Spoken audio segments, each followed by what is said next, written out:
ഏത് ഡോക്ടർ നമ്മൾ പോയാലും പറയും അത് കഴിക്കരുത്, ഇത് കഴിക്കരുത്. പക്ഷെ എന്ത് കഴിക്കണം? നമ്മളെ സംബന്ധിച്ചിടത്തോളം കഴിക്കേണ്ടത് എന്താണെന്ന് വെച്ചാൽ നമ്മൾ കാലറി ആണ് നോക്കേണ്ടത്. അതായത് നമ്മുടെ ആവറേജ് ഒരു മനുഷ്യന് 1000-1500 കിലോ കാലറിയാണ് ആവശ്യമുള്ളത്. അതിന് നമ്മൾ ചെയ്യുന്നത് എന്താ വെച്ചാൽ നമ്മൾ ഒരുപാട് റൈസ് കഴിക്കും. ഈ റൈസ് സ്വഭാവം നമുക്ക് എന്തുകൊണ്ടുണ്ടായി? നമ്മൾ പണ്ട് വളരെ എക്സസൈസ് ചെയ്തിരുന്ന കൃഷി ജീവിത വൃഷ്ടിയായിരുന്നു, അപ്പൊ അവർക്കത് ആവശ്യമായിരുന്നു. പക്ഷെ ഇന്ന് നമുക്കത് ഇല്ലാത്തപ്പോൾ നമ്മൾ ആ കാർബോഹൈഡ്രേറ്റ് കുറക്കണം. പിന്നെ ഓയിൽ, നമ്മൾ കോക്കനട്ട് ഉള്ള സ്റ്റേറ്റ് ജീവിക്കുന്നതുകൊണ്ട് നമ്മളെല്ലാം ഓയിലിൽ പൊരിച്ചിട്ടാണ് കഴിച്ചിരുന്നത്. ഓയിലിൻ്റെ അളവ് കുറക്കണം. ഷുഗർ, ഇതാണ് നമുക്ക് ഏറ്റവും കൂടുതൽ കാലറി ഉണ്ടാക്കുന്ന സാധനങ്ങൾ.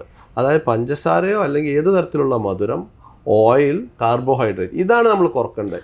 അല്ലാതെ നോൺ വെജ് കഴിച്ചോ വെജ് കഴിച്ചോ അവിടെ അല്ല വ്യത്യാസം. ശരിക്കും പറഞ്ഞാൽ ഇന്റർവൽ ഓഫ് ഫുഡ് കഴിക്കുന്ന ഒരു periods and the time and the ക്വാണ്ടിറ്റിയാണ് ഏറ്റവും ഇമ്പോർട്ടൻറ്റ് ക്വാണ്ടിറ്റിയാണ്.